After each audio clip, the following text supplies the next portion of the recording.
feedback. So and in terms of the RSA, obviously one of the groups that's going to provide feedback. I agree, though, that we just need a bit more information to indicate that although we've spoken to these various groups, that it isn't going to be, it's not set in concrete. So we are wanting people to come back with their stories and the information that potentially we don't know. So I think that's fine. And the other issue that I really, and I think it's already been covered in the introductory remarks from Debbie, is that we really need to make sure that the public are aware that this is a project that's long term, and we're not looking to all of a sudden invest in this reserve with significant costs right in the middle of COVID. So look, I fully support, let's get the information so we are ready to go, but we just need to be really clear in our communications that this is a long-term plan. We do want people's input into it, and the funding of it, if we can get external funding, sure, we can start straight away, but immediately there isn't a huge amount of money that's available to actually do a lot of the work. So don't automatically assume once the reserve management plan's approved that we'll start building tomorrow. Yeah, thanks for that, Jim. Can I just say, kia ora, Hazel, thank you very much for your fascinating presentation. And I have to say, it particularly resonated with me in terms of the importance and value of women in society for obvious reasons. And it was really enlightening for me, I have to say. Declaring my ignorance here, I was not aware of Apakura's emphasis, if you like, on the importance of women in society. So that makes me feel quite happy that I'm from Te Awamutu. And Chrissy, thank you. I think it's really important to emphasise that this is a park that is something that is at least the vision anyway, is that it's transformative and it is long term. And we can't, and it's important also from the comments that the Mayor has made, that financially we have to be conscious of what this could actually cost. Currently, it's not budgeted, so this is something that is somewhat aspirational in some manner of speaking, but we've got to carry on in the process, and it's important to, at this point, get this whole concept out, which I'm really comfortable with personally, but that's just my personal view as it currently stands, subject to being a little bit more emphasis perhaps on some of the history in terms of the RSA aspects.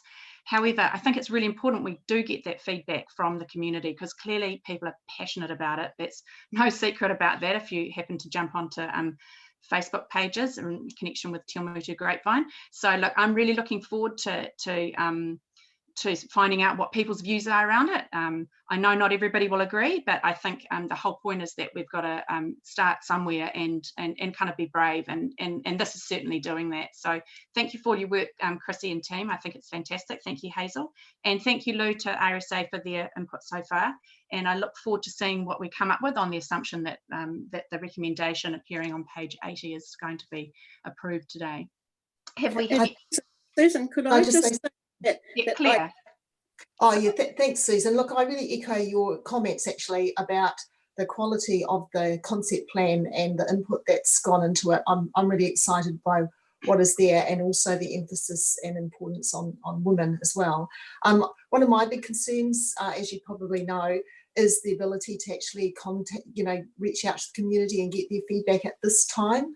And I'm not convinced that doing it online will actually do an adequate job. Like, it's a really important exercise. It's setting the scene, for the naming of Te Awamutu and making that connection. And as we've heard from Marcus and other people, there's so many memories in that space of land. So I'd like my initial assumption is that we've really got to extend the period so that we're not reliant on online avenues. But I am open to hearing what Charlotte's got to say, about how we could reach, right across our demographic to make sure we get the feedback. I mean, here in Pirongia, we're not getting newspapers delivered. So, I don't know what the situation is in Te Awamutu, but we can't just assume that people are going to hear about the consultation, and it's just so critical that we do get their feedback. No, look, I agree, Claire. I think that's a really valid point to raise, and I can't see Charlotte there anywhere, but I assume she is. Charlotte. Yes, I'm here. Woohoo, there she is. Morena koto.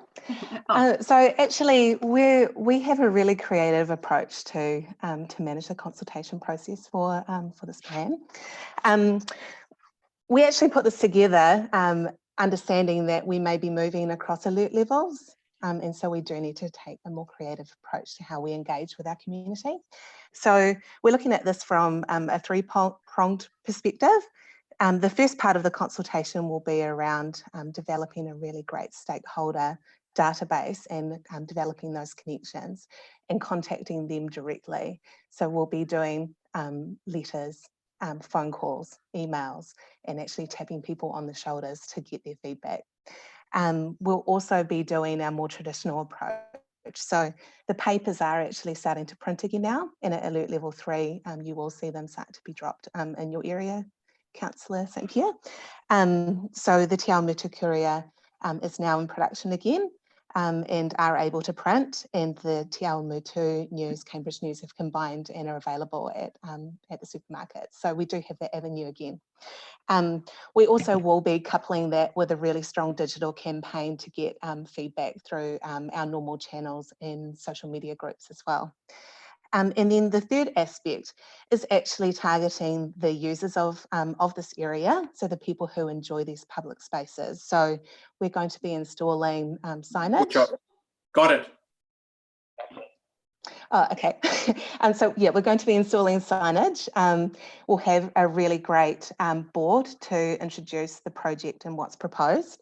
And then there are going to be key points around the area, which gives some history and understanding of the importance of that area, and then what we're proposing in terms of enhancements and how that will be improved. So I'm pretty confident that this will spark many opportunities for people to provide their thoughts, and we've got a range of different touch points to reach people.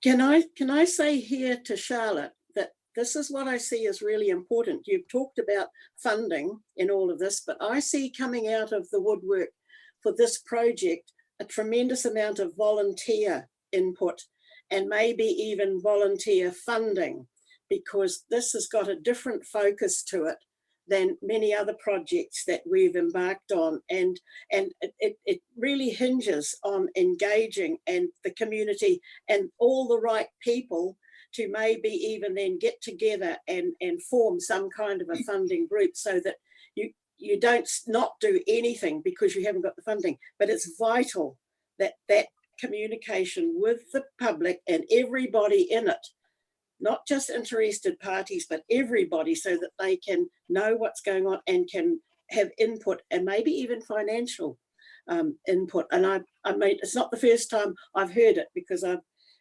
from what I've heard out in the community. So well done.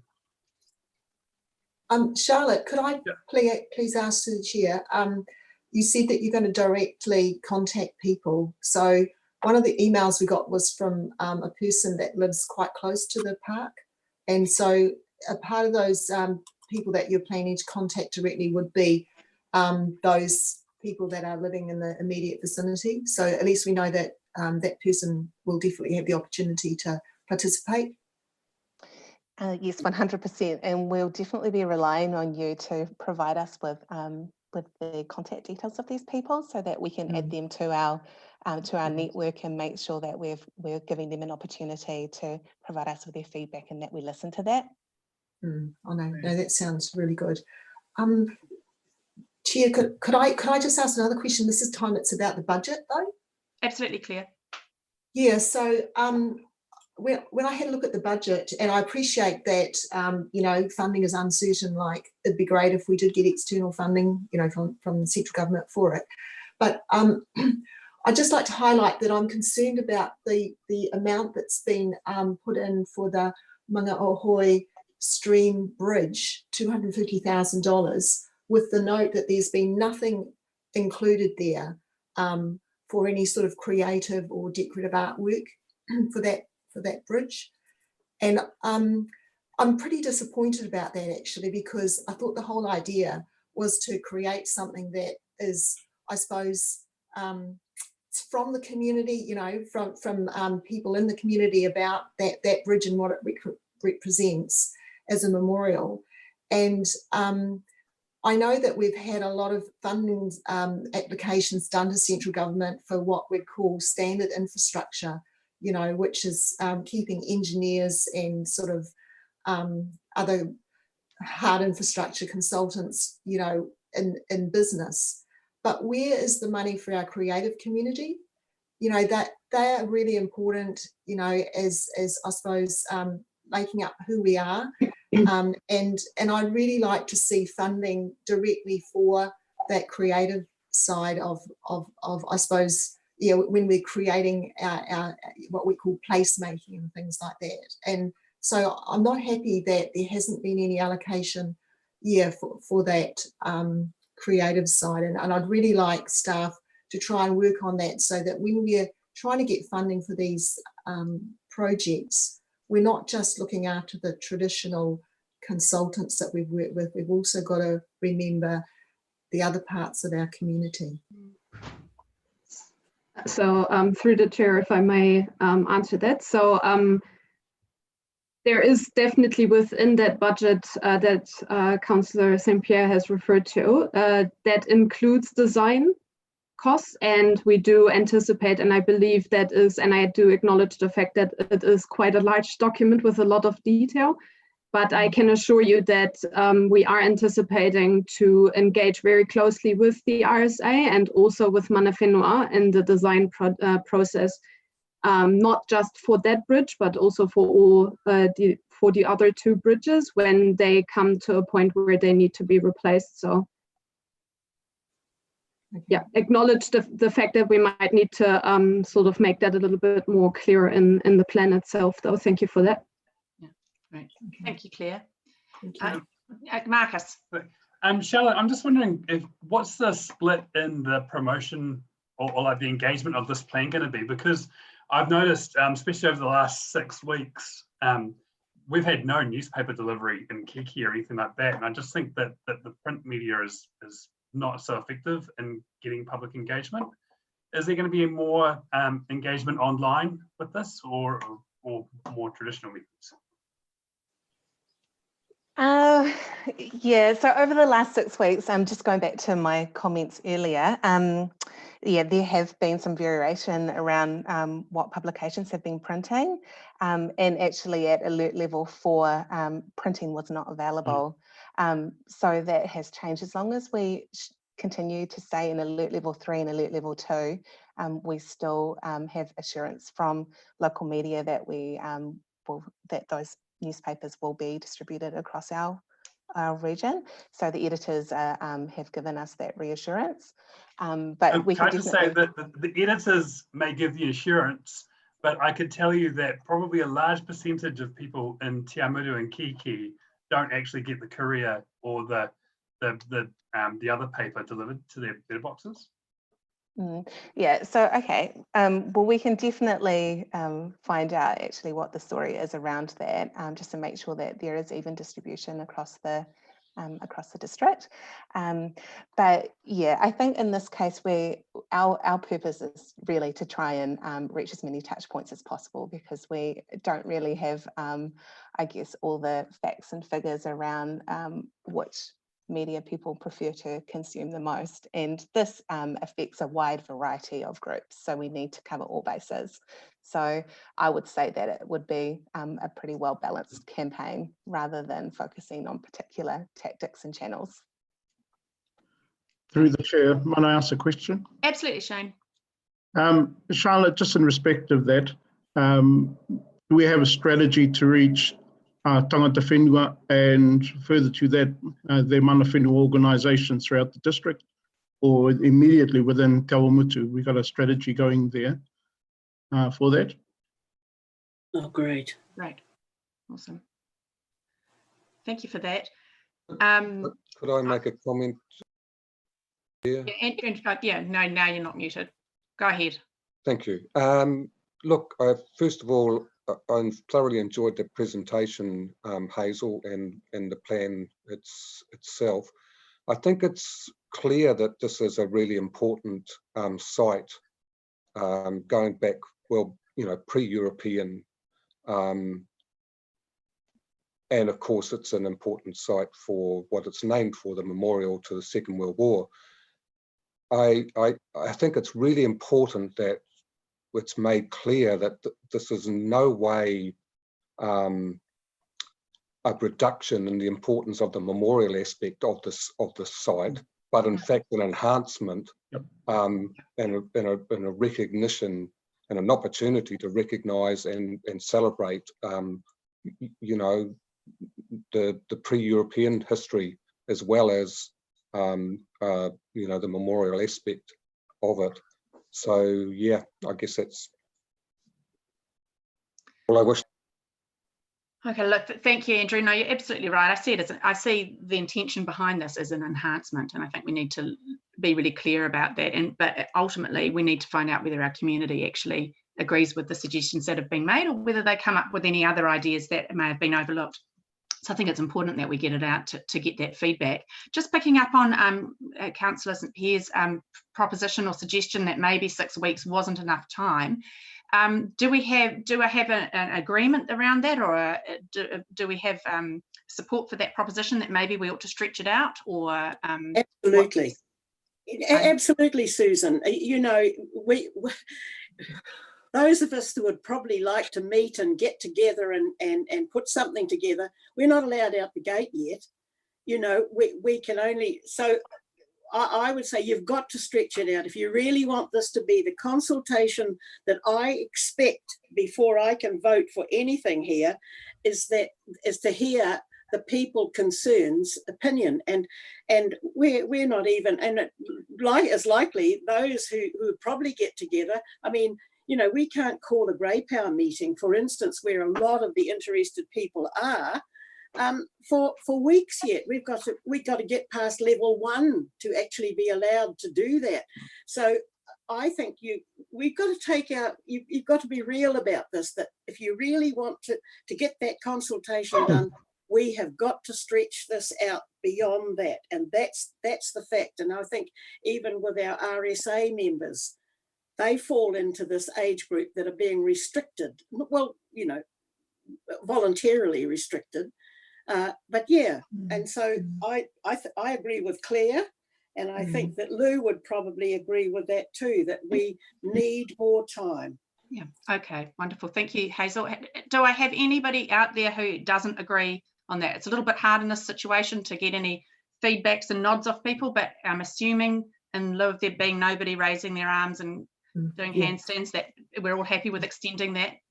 Yeah, so, well, thanks, Susan. It's really great to get other indications of support, but like, what time frame do we need to set? Like, I presume that we need to set a time frame in that resolution. Like, is 2 months going to do it, or can we set it to alert level 1 or something? Because I think Hazel's made a really valid point that part of those that sector of the community we really want to engage with aren't allowed to leave their homes at present. And often, look, the best ideas actually come when you get together and sort of you know.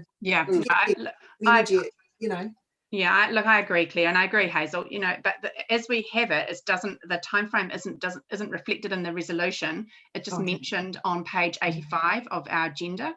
The time frame being 6 weeks following the adoption. So at this point, it's anticipated to start on the 11th of May. So I don't know. I'll defer perhaps to Debbie's suggestion here around whether we actually make a formal reference in the resolution about the timeframes, or whether we just agree that time frame should actually be extended, and if so, to what amount. Debbie, what are your thoughts on that one? I don't think we should tie it into a particular alert level. My concern is if we do get CIP funding, we need to get the feedback back in time and for us to be able to deliver the project. So if we tie it to an alert level 1, I don't think that gives us enough certainty. If people are happy with 8 weeks, are people happy with 8 weeks? I think that would be my suggestion. Yeah, 8 seemed quite sensible to me. And let's just hope that there's that we actually have a bit of a liberation in terms of our ability to communicate and congregate and share thoughts and things. What, are you comfortable with that, Hazel? Well, yes, I think that we know that this is happening, and I can see that if we get it out to the public, it's the closing date that we could then look at as to everybody's ability to get those submissions in. And because we know our community quite well here in Te Awamutu and Kihikihi, we could probably make this our absolute focus. I know that Marcus and Andrew and Lou, we probably could. Anyway, we can tell you if we can't, and we can actually move it out a bit if it isn't working. So if we leave it out of the resolution, then that could probably allow us to take a little bit more of a flexible approach. Yeah. To then gauge how we're going. And if we don't get CIP funding, we could potentially extend it further if we needed to. If you're happy with that approach? Absolutely, yeah. I mean, as it currently stands, it's not reflected in the recommendation anyway. And I think putting it in a recommendation, as you've suggested, Debbie, doesn't provide us with that flexibility if things don't go the way we anticipate. So are we comfortable then as a committee that reference to 6 weeks on page 85 can actually, in our minds, be acknowledged as 8 weeks? Which will allow us a little bit more time, hopefully enable us to have better consultation, but still provide us with the ability to move on should we be fortunate enough to attract CIP funding for those community facilities. Are you comfortable with that? Yeah, absolutely. Okay. Look, were there any other comments and issues that came from either people's presentations or the report today that people would like to have a comment on? Or questions about? No. Nobody. I want to just say how thrilled I am that now the history of the Māori history has been so well researched, and that something's going to happen. I think this, along with the area itself, which I have a great affection for. And now that empty area over there that's been looking at me for so long and begging for the history to be told, it's now done. I feel really excited, and I want Hazel and the others to know that this probably is the most exciting project that I've got involved in since I've been on council. Congratulations and thank you. Wonderful. Thank you very much for that, Hazel. Just before you close, Madam Chair, could I just, no, Lou? Yes. Can I just say, am I allowed to say just a couple of closing words? Absolutely, Lou. Okay, thank you through you, Madam Chair. I want to thank everybody for their cooperation and work today. I feel very, very challenged because I am actually, as you know, president of the local RSA. We, in our presentation, will give you the history from the RSA point of view. But just the one thing I want to include for everybody was just the point that we want to upgrade this memorial to include in the sunken cross up to our modern veterans, and that includes Iraq, Afghanistan, East Timor, and that to us is vitally important because this to us is one of our most sacred sites for our modern veterans, and create something for them and we've got over 40 living around the Te Awamutu area of these people. So that's what I wanted to just explain, and thank you all for what you've said and done. Great, thank you, Lou. So do I have anybody who's prepared to move the recommendation that appears on page 80? There are two there, obviously, to accept the report by staff, and then the second one to approve that the draft Memorial Park Concept Plan and summary draft Memorial Park Concept Plan as set out in Appendix 1 and 2 of the report, respectively, go out for the purposes of public consultation. So Hazel is happy to move, and Marcus, did you second? I see you waving your finger around there. Marcus is second. All those in favour say aye. Aye. Aye. All those against? Carried. Wonderful. Thank you for that. Thank you, Chrissy. Don't go anywhere though, because I think your next one's up. So I think now we're moving on to page 140, I think I have written down here for the next item. Yes, page 140 of your agenda is the item subject being the draft Lake Tukiutu concept plan.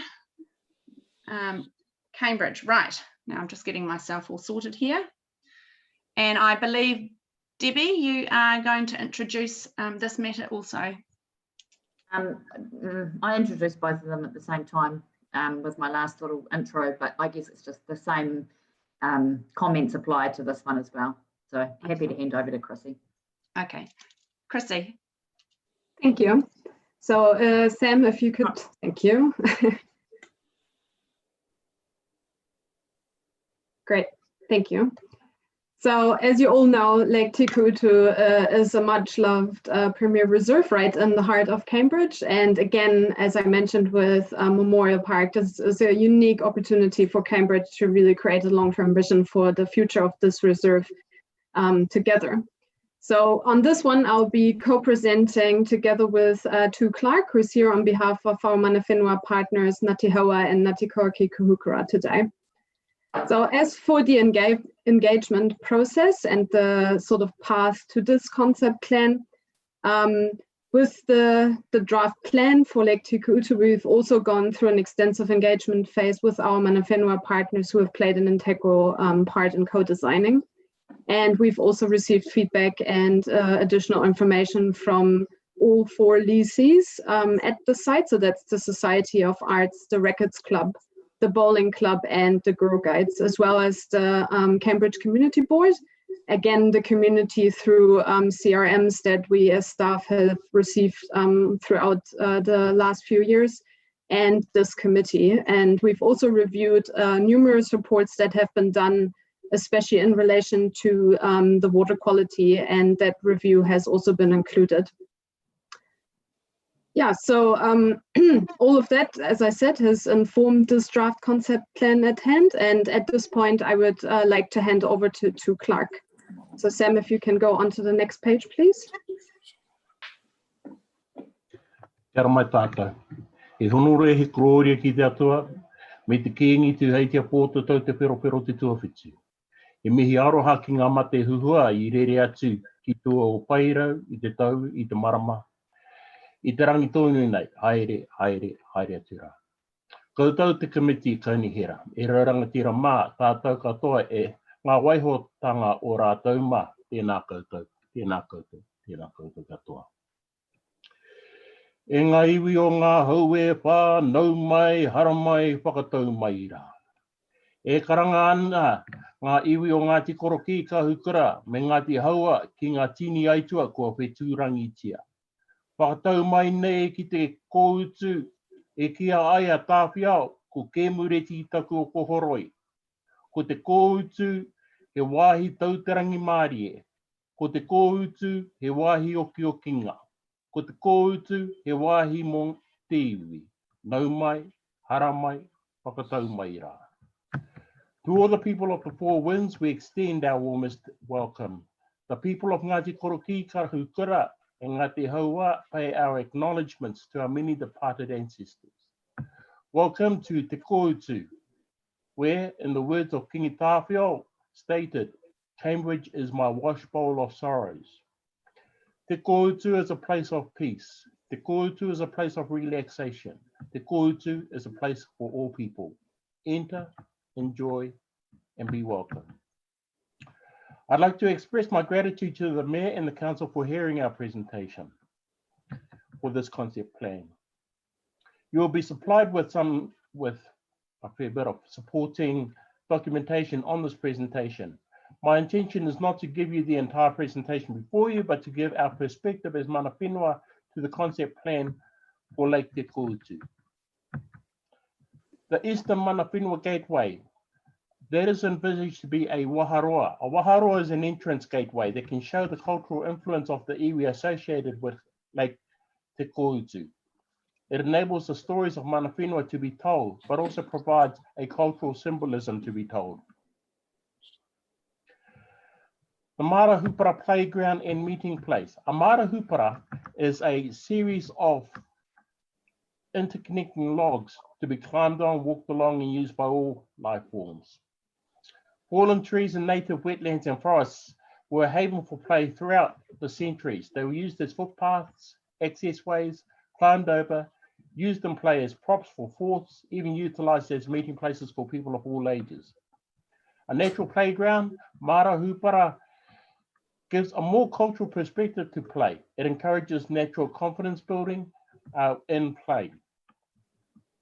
The concept plan intended to focus recommendations on options that provide the most sustainable outcomes over both short and long term. As for the lake itself, water quality is an important aspect. The water quality of Lake Te Kotu has been degraded significantly by the inputs from catchments surrounding it. The report's recommendations focus on options providing the most sustainable outcomes over both a short and long-term period, with emphasis on solutions that act to reduce long-term contaminant buildups and inputs into the lake.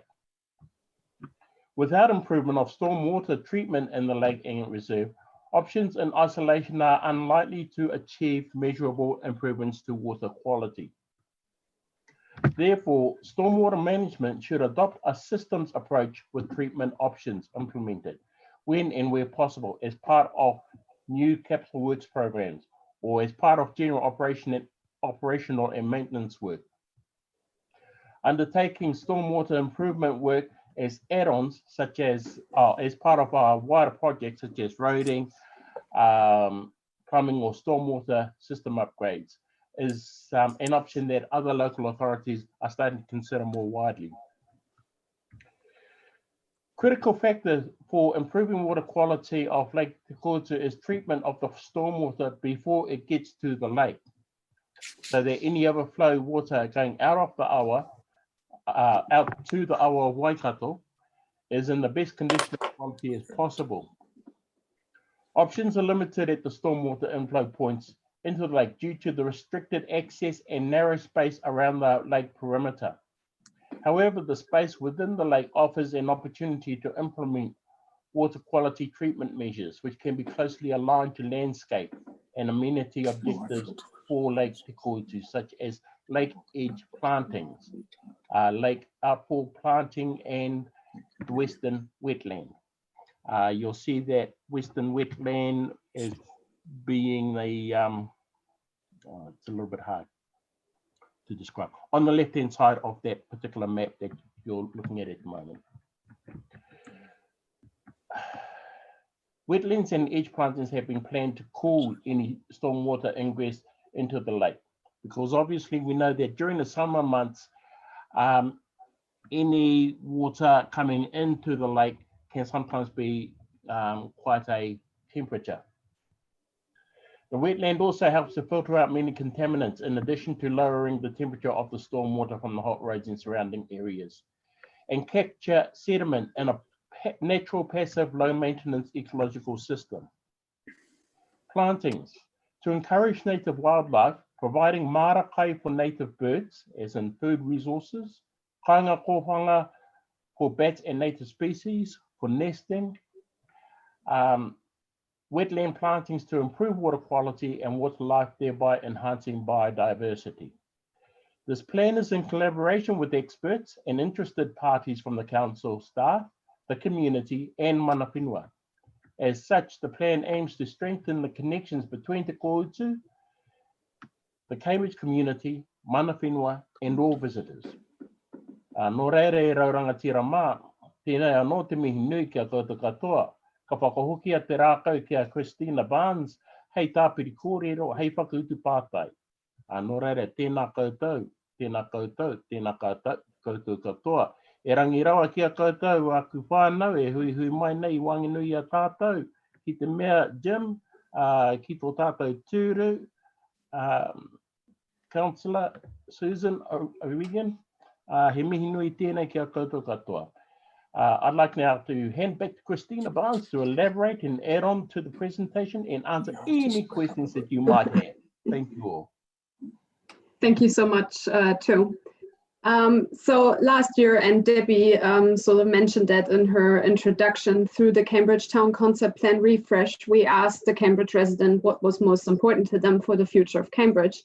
And they told us that improving the natural health of the lake and telling its history was a top priority. So similar to the Memorial Park draft concept plan, the aim was really to develop a long-term vision and to be bold. Before I continue, I would just like to point out that we've had to make one minor correction to the key features plan that you see in front of here right now and that you've got in your reports. The number 30, which is the lake outfall structure, is falsely located on this plan in front of you within the wetland area, but in fact it should actually be located between the play area on the bottom terrace and the proposed meeting place. So continuing on, so as to outlined, the aim of the draft plan is really to acknowledge the historical and cultural significance of the site, to enhance water quality and biodiversity with the important connection down to the Karapeo stream and also the Waikato River, and for the Cambridge community, but also for visitors to be able to connect to the lake, to play, to recreate in the midst of Cambridge, a space where our community can really learn about the ecology, the history, and also the challenges associated with an urban lake environment, where they can meet and play and or simply go for a walk or relax. So with that, I would like to conclude our presentation. Thank you.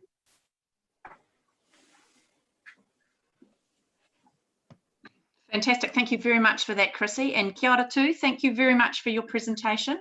Have I anybody who would like to comment or have a question for Chrissy or Tu?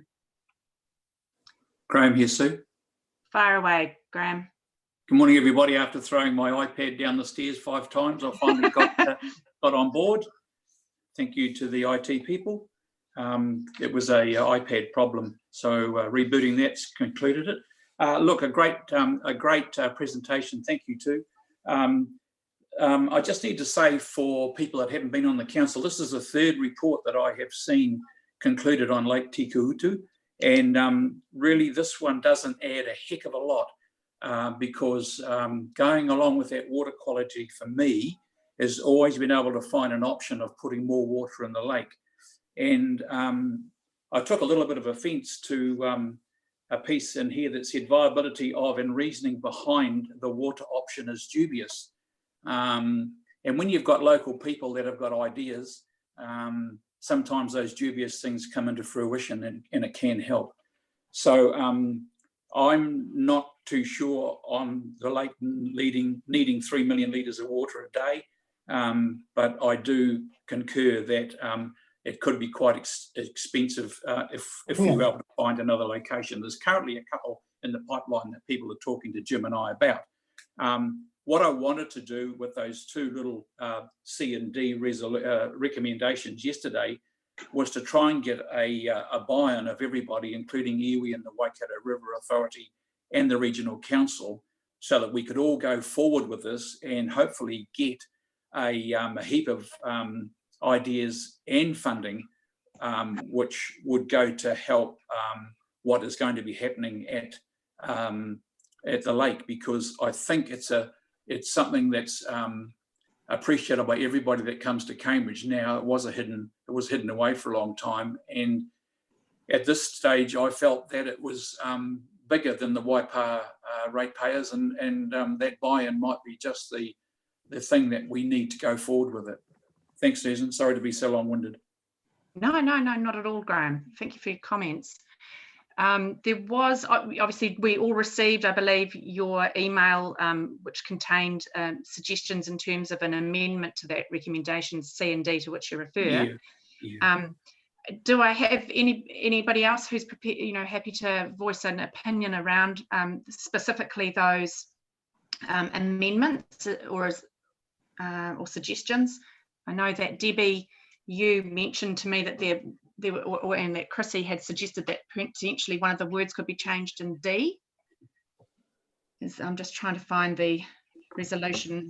Yeah, Debbie's tweaked that, which is actually better than what I put down. You're comfortable with that? Yeah. Yeah, I am.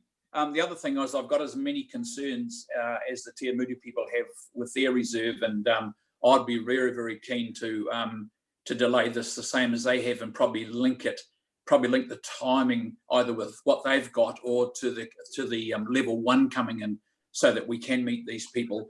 The group that Jim and I have been talking to are elderly, lifetime experience of people with doing water projects and that sort of a thing. But Jim and I did not want to have them at risk in meeting. And, you know, they've wanted to meet us in the last couple of weeks, and we've said, no, we're just not going to be doing that. Yeah, no, for good reason, Graham. And I was actually going to suggest whether this was something that people would find favour, extending this one as well. But Yeah. do I have two? I believe you have a comment you wish to make. Yes, thank you, Councillor Regan. There's a few things I wanted to just bring up. One is that mana whenua haven't yet actually met about the concept of adding such a volume of water into Lake Te Kotu. Now, we have actually discussed things like the fact that it is so shallow, and that over a long period of time, it has built up a lot of sediment. Adding 3 million litres to begin with does one of two things. Either it raises the level of the lake, which would not really be a good thing, because it is already many of the structures that are around the lake and access around the lake is almost down to the level of the current level of the water anyway, which means that you'd be looking at removing a lot of that sludge in order to increase the capacity of Lake Te Kotu. Now, that in itself, kind of like, for me anyway, breeds a number of issues, which includes the disturbance of everything in the lake because of all the particle disturbance from the removal of sludge. It also brings to question, when you do remove that sludge, how do you address the drainage of such sludge, and how is that sort of like left to drain back into the wetlands, or what happens? And also, where does it go to, the sludge itself, once you're finished with it? Another point that I really wanted to raise was about where the water comes from. I find it, I'll start again.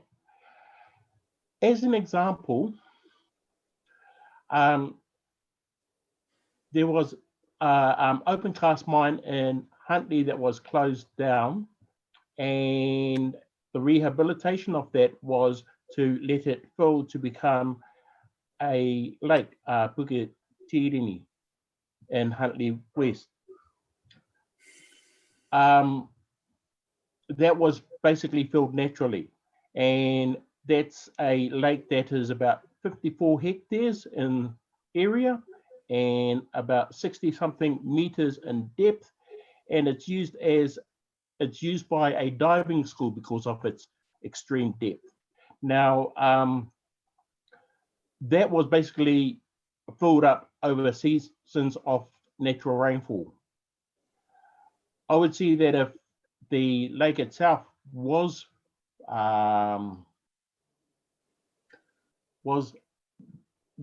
voided of much of the sludge, that would probably, in my opinion, be the simplest way of allowing it to refill. I do have a lot of other things, but I think that for the moment, those are my main points that I wanted to raise, particularly about having mana whenua also and some consultation around that, because changing the lake in that order, to me, changes the modi of the lake, and that requires serious consideration from mana whenua on that particular aspect. Kanui. Oh, thank you too. I respect your comments there in respect of those issues. Have we got any other comments? Or Chrissy, did you want to answer or respond to some of the matters that Tu has raised at all, or?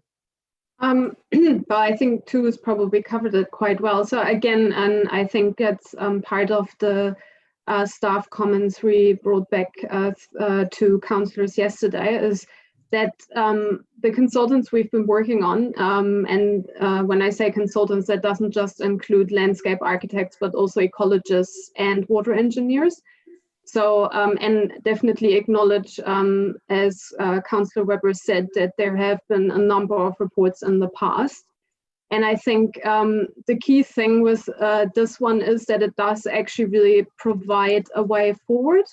And I do also acknowledge that there might be differences in opinion, but I think I feel very comfortable with the suggestions that our consultants have made, because they have really reviewed all the different aspects that, for example, that GHD report that was done previously has suggested.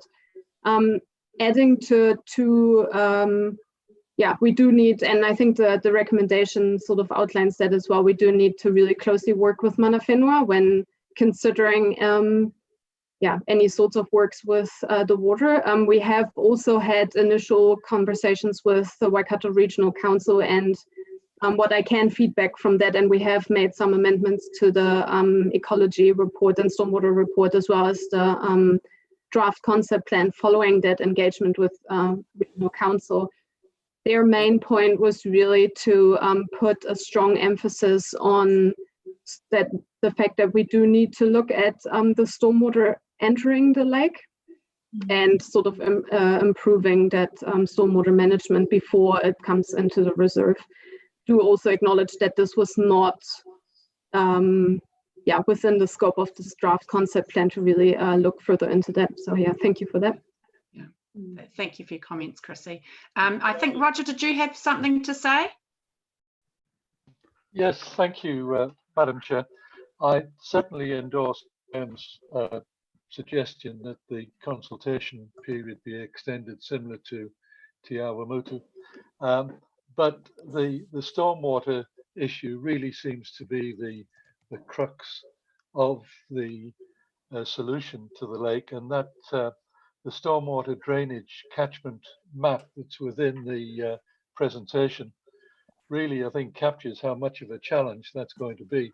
And really, do we have any indication as to what the cost factor would be of fixing that stormwater issue?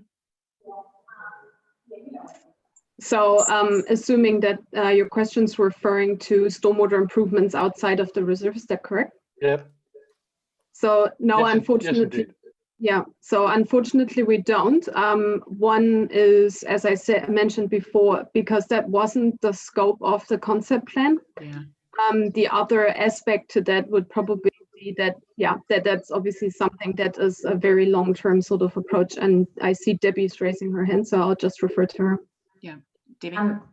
So I spoke to the Waters team yesterday, and I can confirm that they do have business cases in the LTP which will address the stormwater issues at the same time.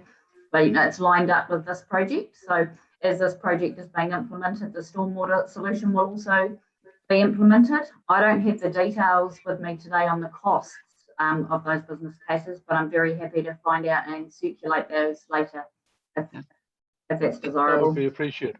Yeah. That would be really helpful. Thanks, Debbie. Are you happy with that, Roger? Yes, I am. Thank you. Look forward to getting that. Great. Liz, I see. Liz, have you got a comment? Yeah, thanks. Hey, look, I'm really delighted that this has come back onto our agenda. You know, when we think over the years, this has been one of the key things that our community is really engaged on. They really want to see this whole area improved. So one of the things I think that the extension of consultation is crucially important, because the report that we've got now, we really need people, and there's a lot of experts in Cambridge I've found out over the last 6 months, wide variety of them, but they need time to process this report because, and perhaps, you know, I just think it needs to be a bit more widely circulated because there's nothing like facts and there's nothing like proper information to educate us all about what the story actually is. So, yeah, I just agree with the recommendation as well. Agree with your comments, Graham, and thank you too for your information. I think it's really crucial that we get this right and that we have, you know, proper community buy-in. So thanks. Yeah, thank you for your comments. Can I make another small point, please? Yeah, where you go, Roger. Yeah, I was obviously pleased to see the Lacanois Memorial included within the concept. And I'm unsure whether that's actually in the reserve or whether that's road reserve, because I'm pretty sure there was a road going down there when they did the roundabout change. It doesn't matter. I think it's right that it be in there. But I'd also like to see the consideration of the Kissing Gates and the Cambridge Station, because that's also part of the historical significance of that area, just included in that, so it didn't get lost going forward. Right. So it's a small thing, but I think it would be nice for it to be in there. Okay, thank you, Roger. Graham, did you have a comment to make? Yeah, thank you. Just wanted to say kia ora too. I really appreciated what you said. The additional water from my point of view was going to be particularly pertinent in the summertime when it becomes quite tepid, and that doesn't do a lot for the water quality. So that was part of that. But going back a decade, the original report we had a couple of guys in a dinghy, and they measured it right through, and it's got an average depth of about 1.5 meters, but it's got in excess of 0.5 meter of sludge.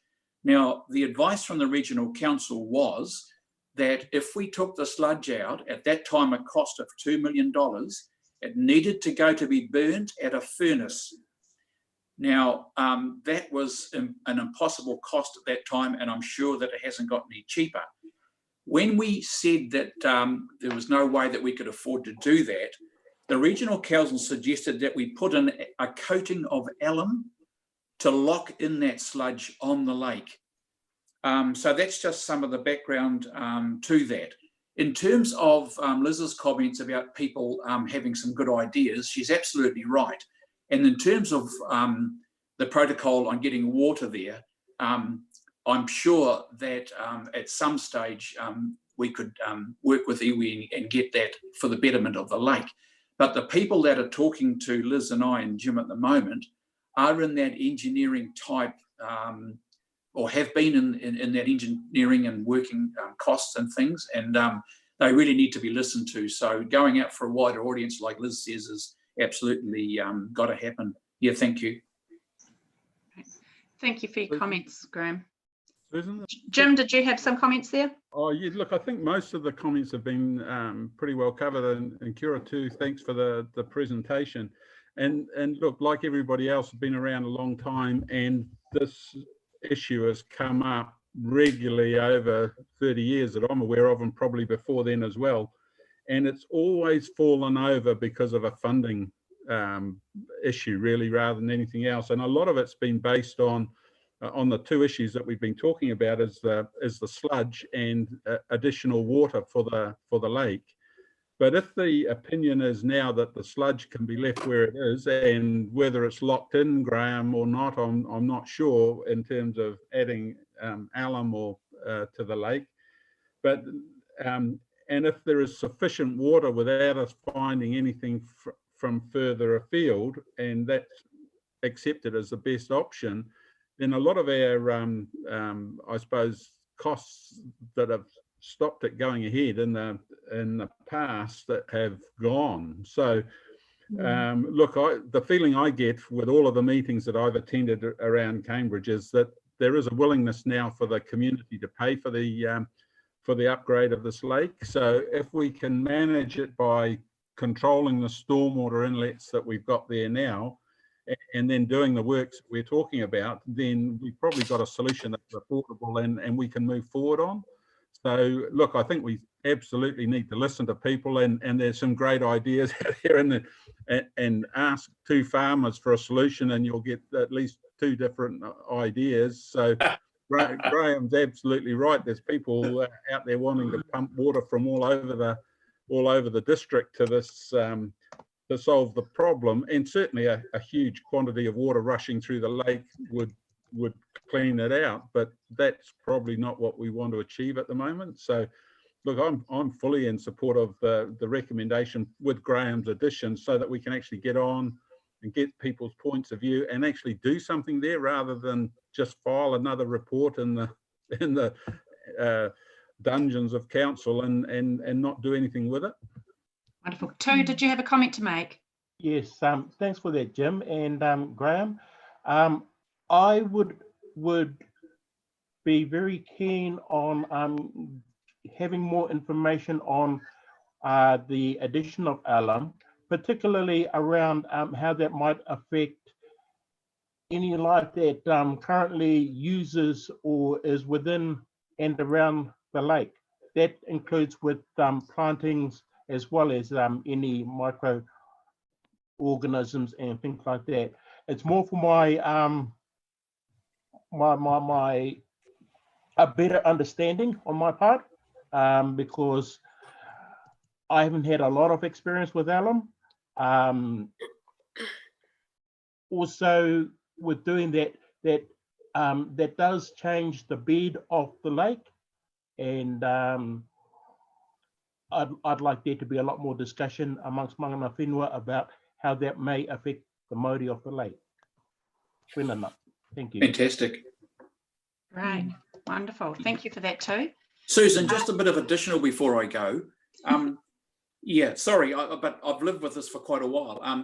Having lived here for 56 years, I know what that lake was like, and it was actually quite clean. And what the Regional Council was saying to us, as Cambridge expanded out towards the north, the catchment area that feeds those springs has diminished. And it's continued to diminish and diminish. When I was a kid, that lake was actually quite clear. So that the rain now that falls is not getting into the soil and feeding those springs like it used to back half a century ago. Thank you. Now, Claire, did you have some comments to make? Look, I just wanted to compliment the people that put that report together. I mean, I was really impressed actually with the range of considerations that were brought together, you know, to look at how the lake could be rejuvenated and put in a better environmental state. And yes, I was really pleased with, you know, the depth that you know, had gone into there. I agree with what everyone said. You know, I think it's pretty important to get the ball rolling and start some improvement work. I did have a question on the budget, just a minor thing, about the cost of the signage interpretation and wayfinding, which is over $300,000. I just feel that's a little bit excessive for the number of signs that might be needed, and yeah, the materials that would be needed. I just get some clarity around why it's going to cost so much. Chrissy, did you have anything to add there? Other than, I mean, my understanding is it's very much high level cost at this point, but Chrissy, did you have something to add? Yeah, absolutely. It is very high level costs, and I suppose as part of that, we wanted to make sure we're not under budgeting. So, but also acknowledge the fact that that is quite a big number. So there are obviously going to be options to limit that. Having said that, we haven't had, we were going to wait for obviously the draft concept plan to go out for consultation and adoption following that, before really looking into signage. So at this point in time, we do not know how many signs we're talking about and how much budget would have to be sort of spent for also engagement and collating that knowledge. Yeah. Okay. Wonderful. Thanks for that. Now, did we have any other comments from anybody? Points to raise? No. Okay. Now, Sam has managed to draft up the additional paragraph to that recommendation, C and D, and I believe she's able to put it up on our screens for us. So if you could do that now, Sam, that'd be great. So obviously we have our recommendations A and B, which appear on page 141 of our agenda.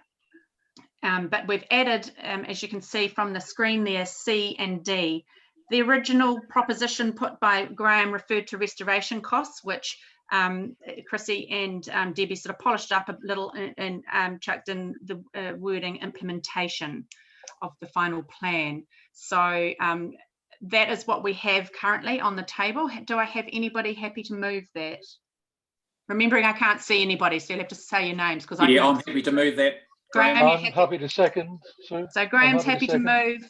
Roger's happy to second. All those in favour say aye. Aye. Aye. Against? Carried. Wonderful. Thank you very much, Sam. Fantastic. Right.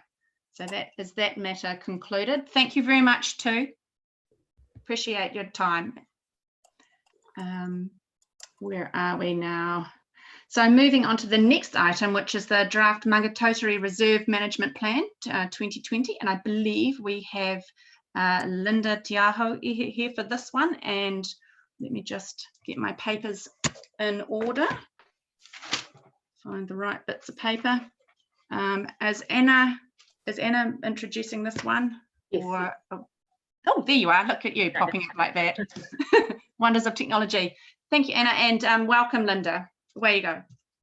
Morena koutou.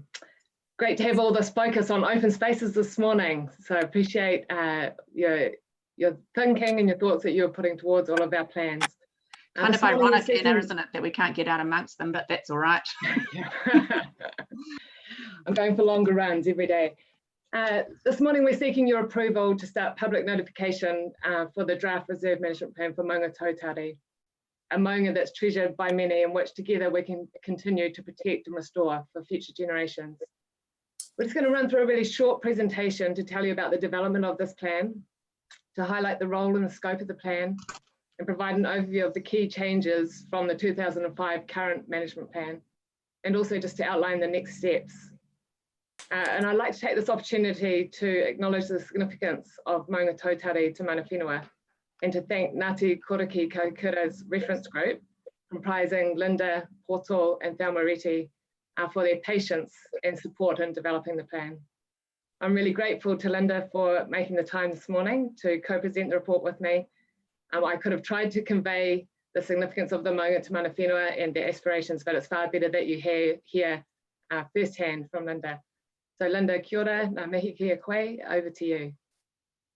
And I think, so Sam also was going to just pull up a presentation for us.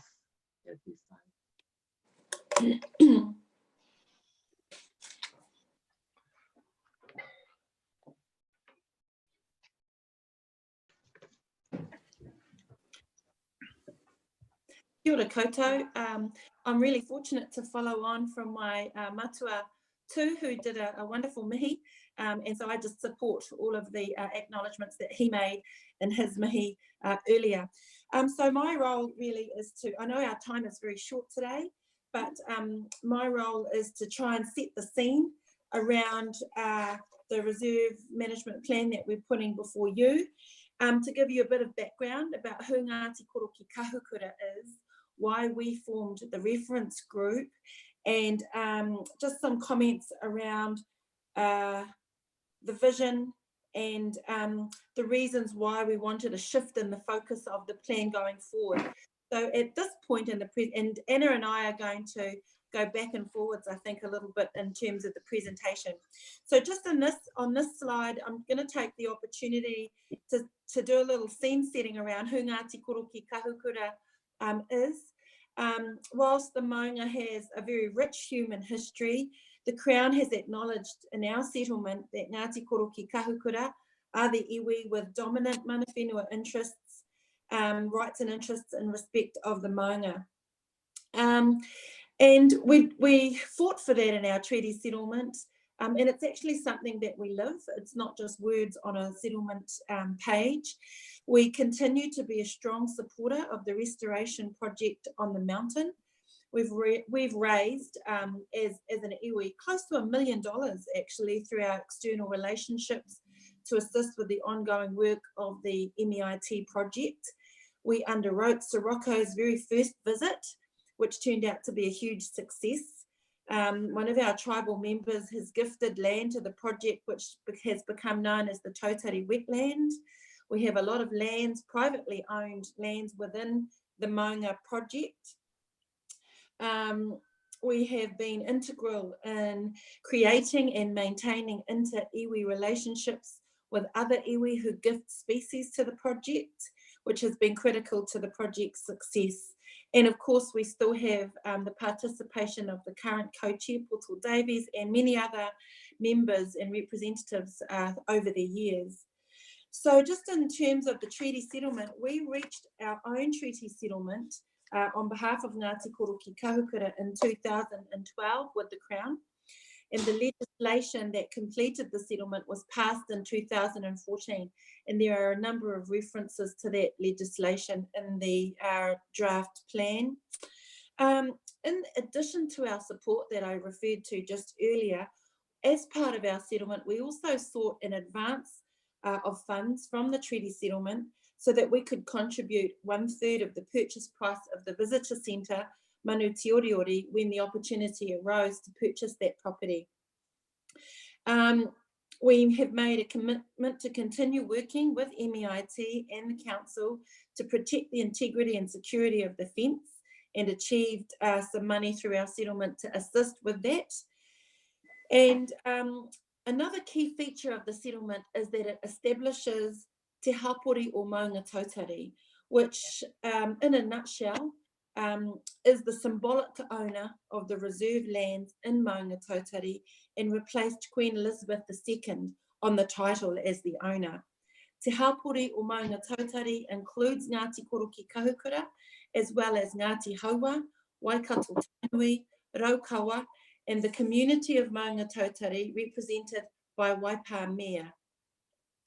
Although the Crown retains the rights and responsibilities of the holder of the fee simple estate in the reserve lands, there may be times when a transaction needs to occur involving Te Hapori o Maunga Tautari. And if that happens, then a decision is valid if the Mayor and 3 of the iwi named in the settlement agree.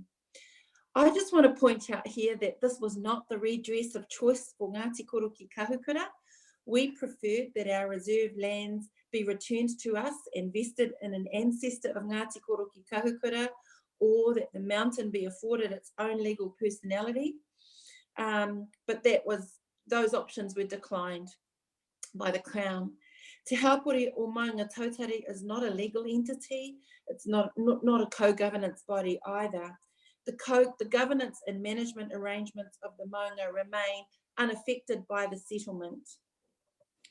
The settlement triggered a review of the reserve management plan that was to be conducted by ourselves, Ngāti Koroki Kahukura, and the Waipa District Council. And as Anna has said, we created or formed a reference group to assist in that process. And over the many years that this process has been going on, we've seen a rotation of staff and a number of different people helping on behalf of the council. So I acknowledge Anna's acknowledgement of the patience of Ngāti Koroki Kahukura in going through this process. Why did we seek that our settlement trigger a review of the plan? We felt that a review would provide an opportunity for a clearer and more forward-thinking reserve management plan, and we're going to talk about the features of the plan throughout the rest of this presentation. So I think, can we go to the next slide? I can't remember if it's me next or Anna carries on. I'll carry on, Linda. Okay. So just as Linda's noted, it has been quite a long process to develop the draft plan. Started before my time at Waipa. In 2016, we notified our intent to review the plan, and we received 50 submissions, and they're summarised for you in Appendix 2 of the report. Following that, last year, we appointed Becca to progress the plan, and they reviewed these submissions, undertook research into best practice, and did a significant amount of engagement with Raukawa, Ngāti Haua, Waikato Tainui, DOC, the Regional Council, MEIT, and the Maunga Tautari Reserves Committee to draft the plan with the reference group. And I'd like at this point just to acknowledge the efforts of Emily Autumn from Becca, who has since moved on to another organisation, but prepared the draft plan and the report. In February, the Maunga Tautari Reserves Committee endorsed the draft plan, included in Appendix 1, to be brought to Council to be approved for public consultation, which is what we're up to today. Next slide, please. Just before we get into the changes of the plan, just to talk about the scope of the plan. So here we've got a map that shows the full extent of Sanctuary Mountain, with the red line being the 47 kilometres of predator-proof fencing. You can see the southern enclosure in the purple, the northern enclosure in the pink, and the tracks that go across the Maunga, and also the visitor centre there at the south. You also see overlays that are in the district plan to protect the values of the Maunga, and also the two marae that are in close proximity. Next slide, please. So the management plan only looks at and only covers the scenic reserve within Sanctuary Mountain. So that's the light blue, and that's about 2,500 hectares. So it's about 3/4 of the total area. Next slide, please. I'm sure many of you are quite familiar with management plans and their importance. They are required by the Reserves Act, and they're really important documents to set the vision and direction for managing reserves. As you'll see in this document, in this diagram, we've tried to just identify everything that influences the management plans and everything that then the management plan will influence. So that's I'll just give you a moment just to digest that.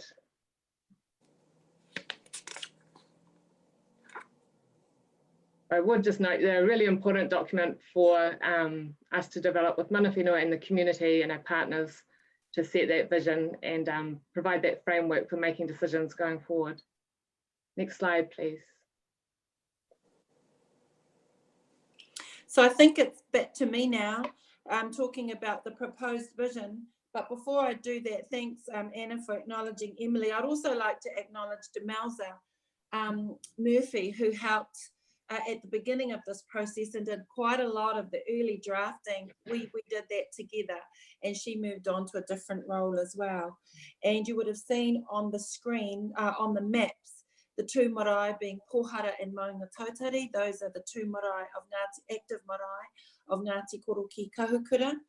And the final slide where it had private land holdings, I just really want to make the point again that a number of those private land holdings are Māori owned land. So not only do we have an interest in terms of the reserve lands, but we are private landowners as well. In terms of the vision, these particular words, he taonga tuku iho a maunga tautari, he whenua taurikura, he pai haumako, he kura tangihia mo te mātāmuri, those are words taken from a famous lament of King Tawhiao, and it's that same lament that was used to create the vision for the Waikato River Authority. And basically it's, if you imagine the king looking back over his lands as he was about to be exiled into what became known as the King Country, he looked at what he considered to be a paradise. And so we wanted to create a vision of the paradise that Maunga Tautari is. It's a living treasure, a place where our cultural and natural history are respected, enjoyed and enhanced, where people work together as guardians of this legacy for generations. And I think one of the key shifts in focus from the previous reserve management plan to what's currently being proposed is that to try and move away from just a document that sets out rules and regulations for decision makers, but actually explaining why there are those rules and regulations, and to shift the focus of the plan to being actually on the mountain itself. And so that's why we've provided a lot of background information to explain why the plan proposes guidance that it does in relation to how the maunga is accessed and treated. Partly so that mana whenua are not seen as barriers to the use of the maunga, but as protectors of the maunga as a taonga and a gift left to us by our ancestors.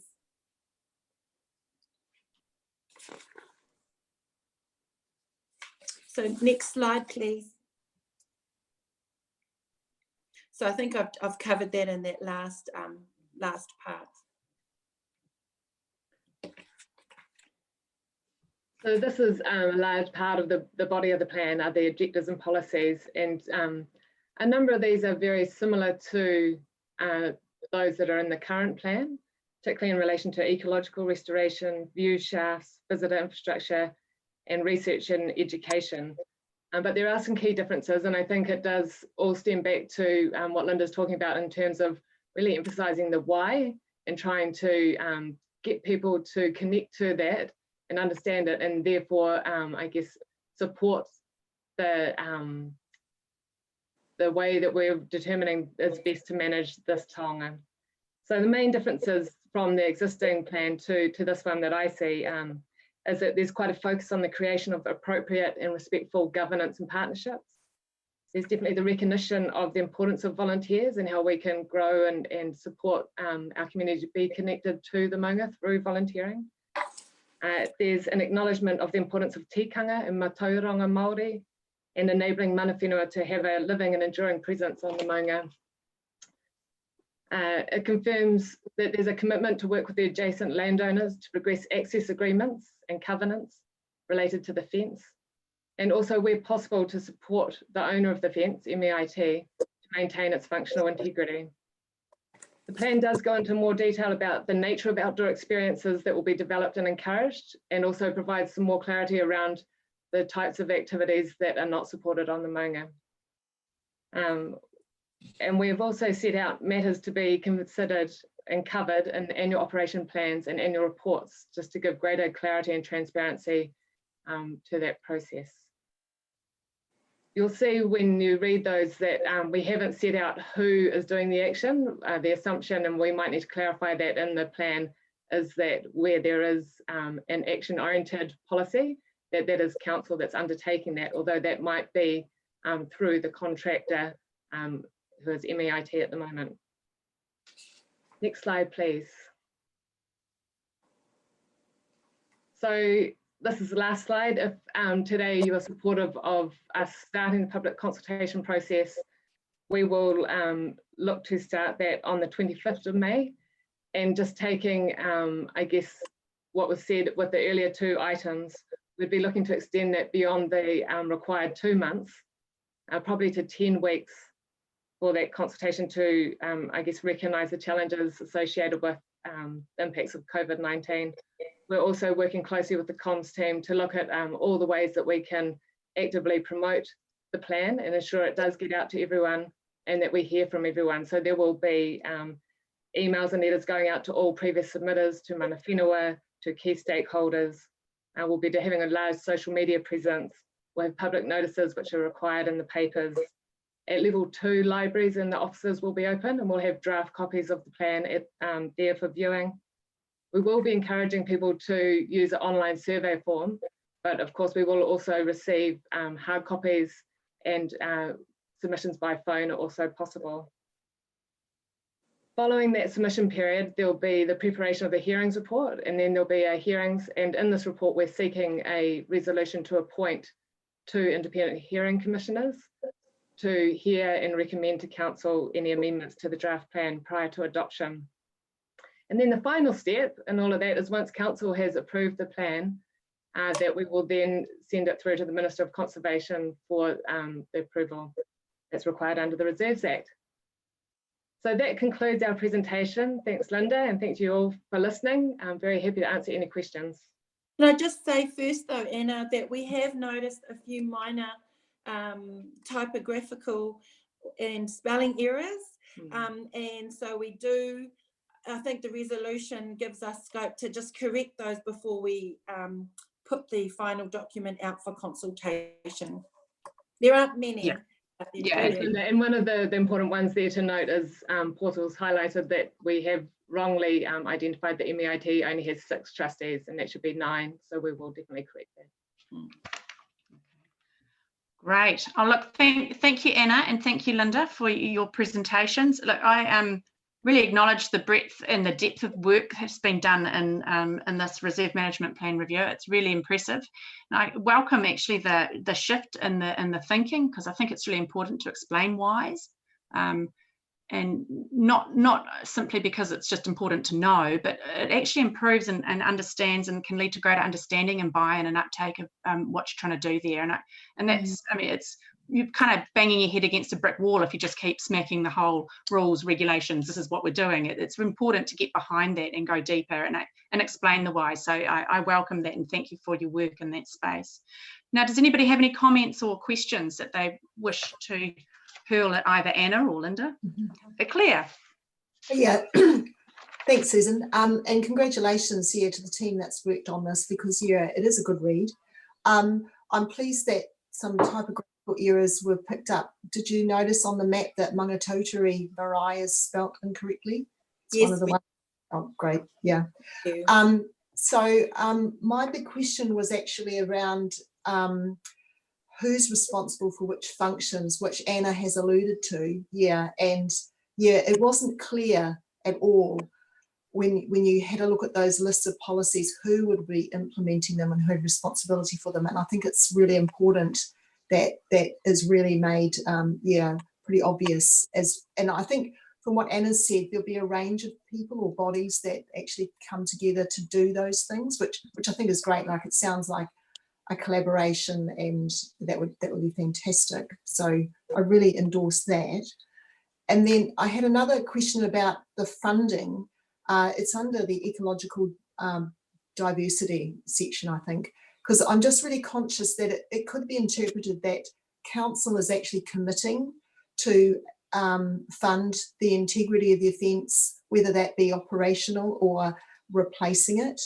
And I'm just concerned with what message that might send, and whether or not, by having it in the reserve management plan, that expectations might be created, particularly with various stakeholders, that council has got a bottom line there, and if others don't fund it, then council definitely will. So I'd really like to have that, I suppose, expressed in a way that perhaps says it would be a best endeavours, or we're working on this together and we're going to try and do whatever we can to make it work, but it's not actually a firm commitment from council. And then the last thing I had was in the recommendation, E talks about appointing an independent commissioner, but the previous clause talks about 2 commissioners. So I just think a little correction is needed in that E for multiple commissioners. Thanks. Thank you, Claire. Thank you for comments. Anna, did you want to perhaps address some of the concerns there that Claire may have raised? Yes, thank you, Councillor St Pierre. I think there is some need probably in the plan to talk about who is responsible for each of those policies and to make that clearer. So we'll take that on board. In terms of the funding matter with the management plan, what we've tried to do is to indicate, I guess, the support, but to note that funding decisions are subject to the separate council budget processes and consultation processes associated with those.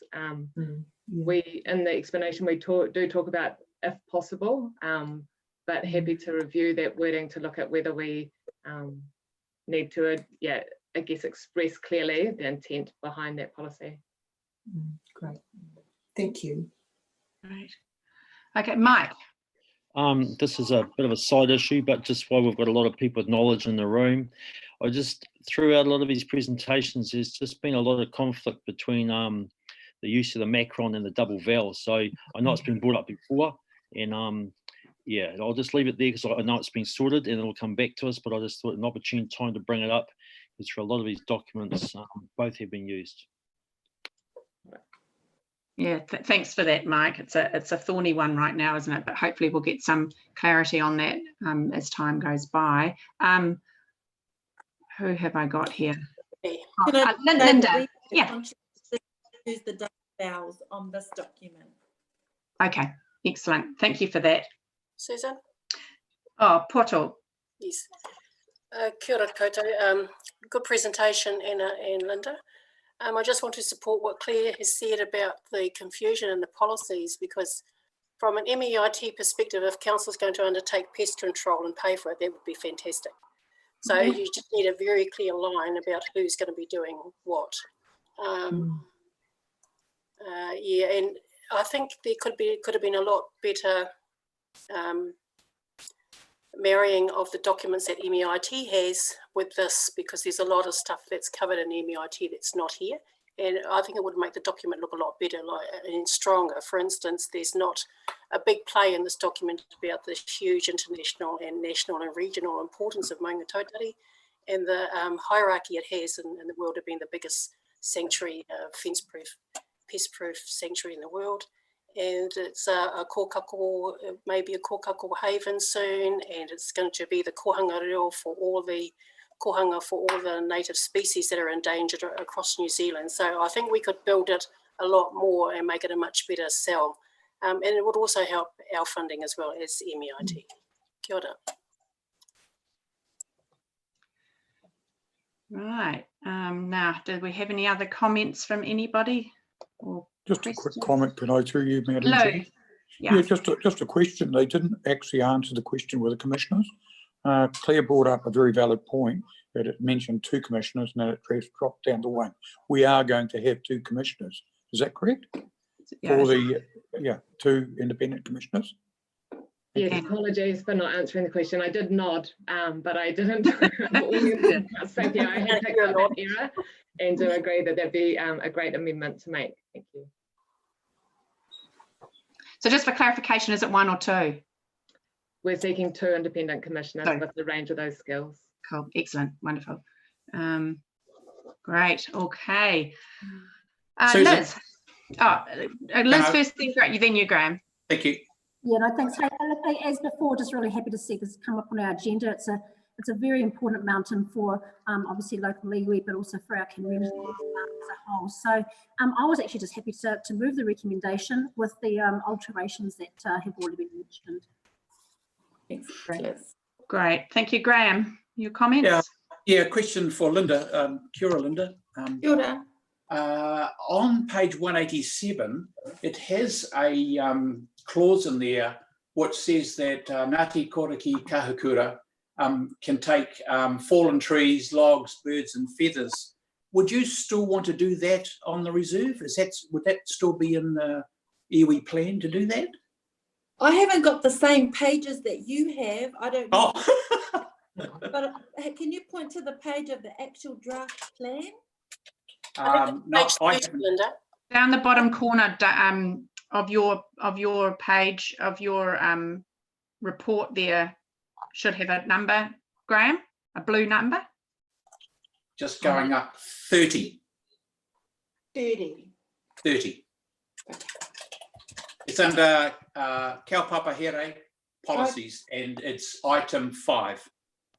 It just, I just got taken back by that. I know how important that is to you, but I thought, you know, it is a wonderful reserve, and would anybody still be wanting to do that? That's all. Oh, it says subject to the agreement of Ngāti Koroki Kahukura. There may be a project which requires, I don't know, feathers, for example, for weaving. So that is something that could happen. And it would be a case-by-case thing. I guess the whole point of the document that we've laid it out as is, yes, the first priority is the mountain as a taonga. Yeah. But we know that there are people that will want to use it and do certain things. And so what we've done is, we've set out some policies and objectives, but we've right up front really emphasised that the mountain is a taonga. And I take on board Poto's comments about the international importance as well. But so for example, we have lots and lots of requests to use the mountain for wedding receptions, for glamping, for mountain biking, all sorts of things. And so we, rather than prescribing and going through, no, you can't do this, no, you can't do that, we thought we'd focus on the taonga nature of the mountain and then set out some policies and objectives that give guidance. So, you know, I think we think very carefully about particularly the taking of logs off the mountain, but there could be, you know, a possibility that someone might want to do something with a fallen native tree or something like that. Yeah. Great, wonderful. Thank you for that clarification, Linda. Do we have anybody else with a comment or a question? Nobody? Okay, so I believe Liz has moved all those 5 points of the recommendation appearing on page 250 of our agenda. Your second. There we go, there they are. And is that right? Oh, Mike seconding. All those in favour? Aye. Aye. Against? Carried. Wonderful, thank you very much. And thank you, Linda. You're welcome. Right, now moving on then to page 298 of our agenda, which is the quarterly district growth report. 298. Now, who do we have for that one? Do we have Kirsty? I'm here, but Wayne's going to give an introduction. Okay, so I'll lead this. Okay. Oh, good morning. Good morning, Wayne. Good morning, Madam Chair, and good morning to your worship and all councillors.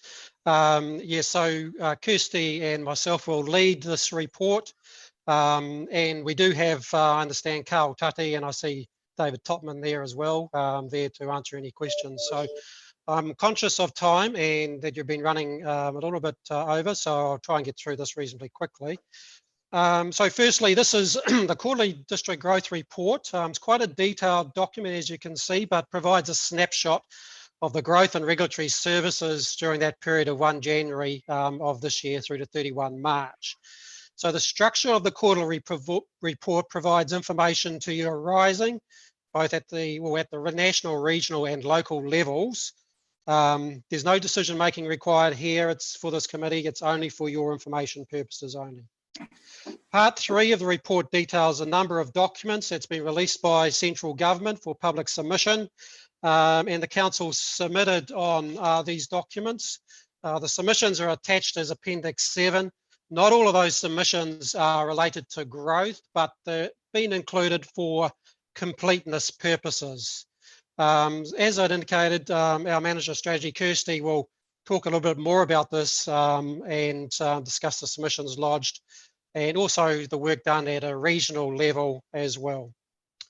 I'll just turn to item 5 of the agenda. So that provides an update on the strategic planning work undertaken at the local level. So in particular, we've got updates there on the structure plans for the various growth cells that have been provided. So really want to sort of reinforce and reiterate that we reached a good milestone last week with the 3 M's relating to Cambridge C2, C3 intersection treatment. So the agreement that we reached was, without the need for peer review, was to provide for a single lane roundabout with a north-south and east-west pedestrian cycle underpass. So that design work for the intersection treatment will now be initiated, and affected stakeholders will be advised. We do need to secure and future-proof that intersection treatment for 4-laning. So any land acquisition would need to be for a 2-lane roundabout, not a 4-lane roundabout, a 2-lane roundabout. Also, just while I'm on the C2 area, so we've got design work being completed for the major infrastructure, collector roads and stormwater swales and water supply and pump stations. So we've received that initial design work from BTW consultant firm, and that's currently under review. We're also still working with the St. Peter's team to secure the stormwater easements for the corridor. I know this property's been on the market for a little bit, and we've been dealing with a number of prospective purchasers, but we're back now with St. Peter's team and the new board chair, and so we're still working with them to secure that. In relation to the discharge consents for C2, C3, we have provided final comments to WRC on that consent. That went to them yesterday on the conditions, and we're expecting some final feedback from them next week. 3Ms have also lodged the submission for the creation of the lots, the development potential lots for public purposes. So 10 lots, so those are the main corridors for public purposes, the collector roads, the stormwater swales and reserves. So we're well advanced in terms of preliminary work for the designs and securing stormwater discharges and easements to facilitate further development for the C2 area. The C1 area, we're doing the design for the intersection. So the C1 obviously opposite on Victoria Road, opposite Norfolk Drive. We are getting the expression of interest for the intersection design done on that. And we still have Foodstuffs indicating their desire to establish a supermarket in the C1 location. So we'll continue to work closely with that. We'll get the intersection design done with the Norfolk Drive, and that will facilitate access into C1 to allow for that development to occur. We're also securing the land purchases on the northern. We have secured the land purchases for the northern area, northern edge of Cambridge North for the swale systems, now connected into the stormwater retention pond. We're still working on securing the stormwater discharge point to the Mangione stream to the north by Hautapu to facilitate stormwater out to for Cambridge North. So just a few snapshots there in relation to development in Cambridge North C1, 2 and 3. I do note in the report, and fortunately I just sort of picked up on it on page 12, we do have some of the numbering wrong on the C5 to 11. I think it's just a bit of a typo there. So page 12 of the report, C5 to 11, I think they've just misaligned themselves there in terms of the growth cell and the status update. Turning to item 6, the details for district planning development implementation. So given recent reprioritisation requirements, we'll provide the committee a separate report at the next month's meeting on the district plan changes. So I'll perhaps just leave that there. Further in item 6, we provide information on resource consents and building consents. And interesting for the committee's feedback, we've been monitoring building consent applications in the last 2 weeks, and they are getting back to normal, around 30 applications a week. Inspection work for building consents has commenced last week, and it's been a steady stream of inspection booking as the weeks progress, as builders return to work under alert level 3. So inspection work, we may be fully back to normal in the next week. So that just gives you an indication that there's still a lot of work going on in that space. And I understand, talking to my consents team leader, that resource consent applications are steady. So there's no pattern of decline at the moment. Just of some significant developments that I can share of particular note, we've got building consents in for a trade depot, warehouse, office and offices. That's a 34,000 square metre floor area building valued at $24 million.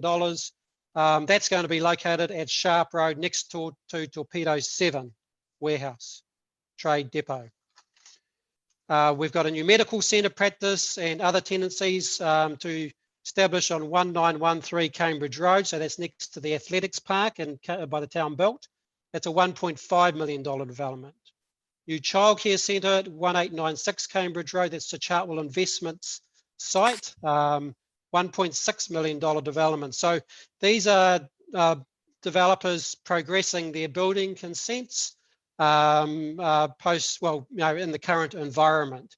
And there are other significant developments, both for Te Awamutu and Cambridge, that we're working on with those developers in pre-application stage. Section 7 of the report deals with monitoring and enforcement statistics. I'm not going to go through any great detail. Carl's there to answer any questions in relation to that. We have maintained our after-hours noise monitoring services, although we haven't been going on premises during level 4 alert seizing equipment, but Allied Security has provided a level of service, and we continue to provide a level of after-hours monitoring service. And also with animal control, we have continued to provide responses to urgent dog incidents. So all the appendices are attached to the report with the recommendation that the report be received. But perhaps I'll just hand over to Kirsty if she's available just to comment any more in relation to sections 3 and 4 of the report. Kia ora koutou, Madam Chair, Your Worship, and members of the committee.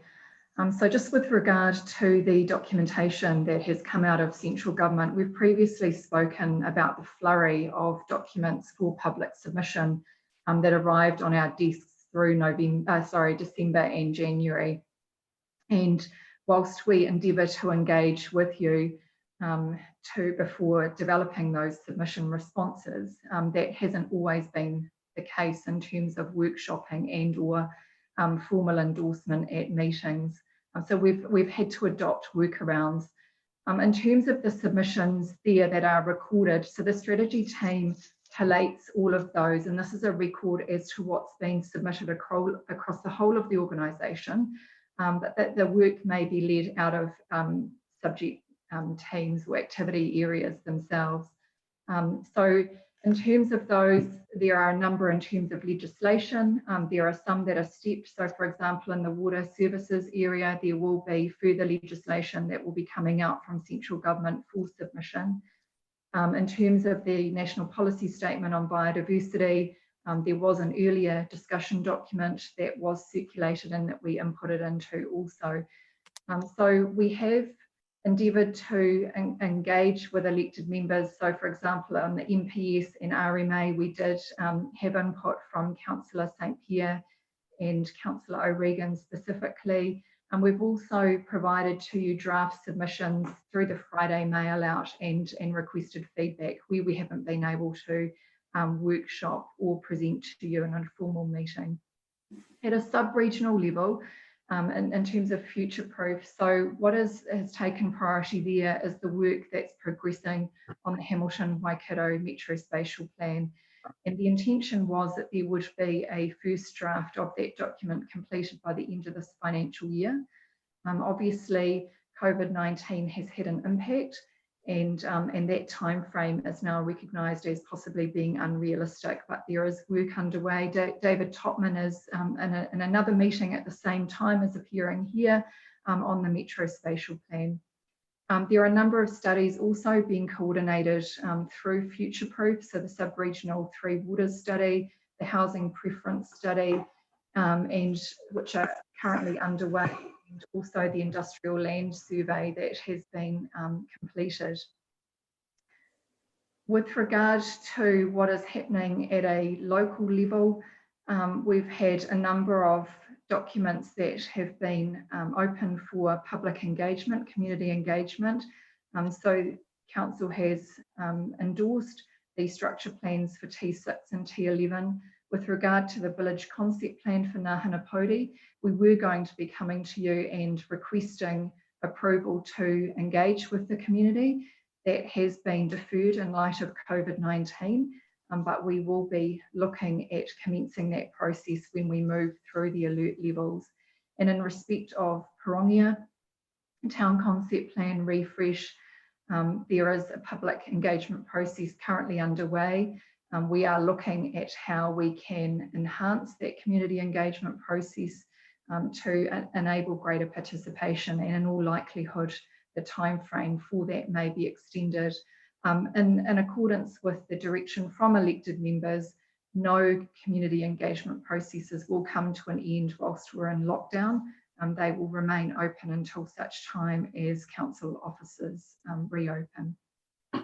As with Wayne, I'm happy to take any questions.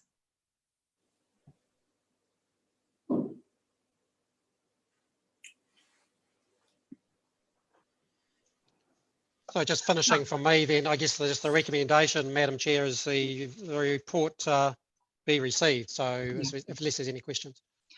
I just have a quick question. It's in terms of the resource consents approved on page 331. There's of our agenda, page 34 of the actual report, refers to a property at 16 Wickham Street, Hamilton. And I was just I Googled that, and that's in Frankton. I kind of was curious about why that was here. Yeah, I can answer that, Madam Chair. There's a number of properties on the southern side of Frankton that are actually south of the border with Waipa cities. Sorry, with Hamilton City and Waipa. So down at the end of Wickham Street, you've got a number of industrial properties, and at least 2 of those actually sit in Waipa district. Oh, okay. Yeah, that's that's correct. And it's like Houchins Road that comes in from the city that also hits some of the Waipa properties. Wow, must be right on the border. Wonderful, thank you for that. And the So other one, I talked to Wayne when you finished. Sorry. yeah, another one was on page 339. Was in relation to some of the dog issues. Just the footnoting in terms of the animal control dogs. Yeah, they've all footnoted to 2. Am I right in assuming that the claimed and the euthanized ones relate to 3 and 4 respectively in terms of those footnotes? Sorry, which page of the actual report is that? Sorry, page 42 of your report.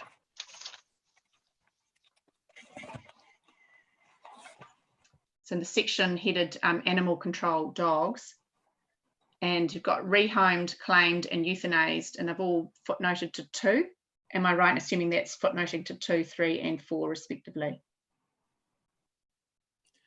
No, only the dog ones relate to footnote 2. It's just due to the fact that those numbers change over a period of time. So a dog that's in our care at the end of one quarter may be rehomed or euthanized at the end of another quarter. So those numbers are changing, is what that footnote's referring to. Okay, cool, excellent, thank you. Now, was Graham, you had a question? Yeah, thanks, Susan. Good morning, Wayne. Just in the last couple of days, we've had the Minister come out and talk about reforming of the RMA. It talks about an Environment Court judge and a panel of, quote, experts. My concern is, what is a big project? Yes, I know that, you know, something like the expressway to Pairiri is a big project, but is it going to affect our subdivisions? For example, like the 3Ms, are they making decisions on that? Yeah, look, that's a good question, and I was reading commentary from the Resource Management Law Association. We're picking up on you know, what the definition of significant project actually would be, and certainly I think that's yet to be tested. And when I hear commentary from the Minister, it's certainly going to be those that are going to generate you know, either regional or national significance in terms of employment levels. So look, I don't know the detailed answer on that one. It is a question that has been raised, as I say, by other commentators, and I'd imagine it will be just tested about what this new panel, headed by the Environment Court judge and others, and the types of projects that they will consider and determine, and how significant will those projects will be. They'll have to be reasonably significant, otherwise they're going to be inundated on projects that they're going to have to make decisions on. So when I've got more information, I'll circulate what I've got, and any further information I'll circulate that round to the council. Yeah, thanks, Wayne. Can I just say that you can have an Environment Court judge and as many experts as you like, but we actually have that expertise in Waipa or in Hamilton City Council, and it's you and your team. And if they run around looking at things and saying, can they go on, when we've actually got everything in our space that we would know, because, you know, under the law we have to have so much land available for subdivisions, and we don't want it to jump so that we've got extra costs. I'm just getting a feeling that if that was the case, that they're actually missing out on the expertise within councils, and they're also going to be slowing the process down. Yeah, it may be the case that they might look at some of the national infrastructural projects, you know, the Pairiri example, Cambridge Pairiri, which there is no designation in place. So if there isn't any existing consents and currently, then that might be the sort of example of a really significant project. So yeah, when I get more information, I'll circulate that round. Thanks, Wayne. Thanks, Susan. Susan? Susan? Are you all right, Susan? Yeah, Jim and then Roger. Yeah. Okay. Hey, thanks, Susan. It was just a question, and I was really buoyed up a bit, I suppose, by your comments, Wayne, that our building and resource consent applications are back kicking along. And it's one area that's been identified as actually likely to suffer because of the pandemic. And I'm just wondering, is there any way that we can either survey or find out from the builders, is this just, I suppose, carry forward of commitments that were already made sort of a couple of months ago, and have they got a good booking of work leading out into the future? Because certainly one of the areas where I think we should be looking at in terms of trying to assist the community recovering is making sure that we've got a good raft of building projects underway. But if all of our builders in the district are fully employed, then that might be an area that we don't have to focus on, and we can put our attentions elsewhere. So yeah, I suppose the question is, yep, we're back on track at the moment, they're busy. Is that likely to carry on towards Christmas, or do they think sort of house builds, when people start feeling the impact of potentially losing jobs, will actually fall away? Through you, Madam Chair. So that's a really good question, and I think, yeah, and I'd say that it's probably work they've got on the books right now that they're carrying on with, but we will do, yeah, we'll take up that suggestion and do a survey of them and see just what their pipeline of work actually is leading forward for the rest of the year, or whether there's going to be a sort of an economic downturn that's forecasted. So in construction areas. So I'll take that on board, Your Worship, and we should be able to quickly do a snapshot of those building firms and seeing just yeah, what workload they've got scheduled. Thanks, Wayne, because definitely the economic pundits, I suppose, are predicting a real downturn in the construction industry. And yeah, it's just, do we need to be doing anything, I think, is the information we need. Yeah, fair point, Jim, and thank you, Wayne. Now, Roger, you had a question there. Yeah, mine was pretty much exactly the same as Mayor Jim's. The indications from Wayne that were the major developers in C1, C2 and C3, and Kevin Hornis and Chartwell and the 3Ms, all seem to be lifting up their shovel already and going along. So would be really interested in the feed as to whether they see that, you know, there's a long-term work stream that's coming out of those developers. So interested in the same thing as Mayor Jim was. Thanks. Great. No, thank you for that. Are there any other comments there to be made? No. Okay, so we have one recommendation there on page 298 of our agenda, just to receive that report. Yes. Oh, Roger's happy to move and Phil's happy to second. All those in favour say aye. Aye. Aye. Against? Carried. Fantastic. Thank you very much, gentlemen, and thank you, Kirsty. And I believe that brings to a conclusion our agenda for today, and we have just the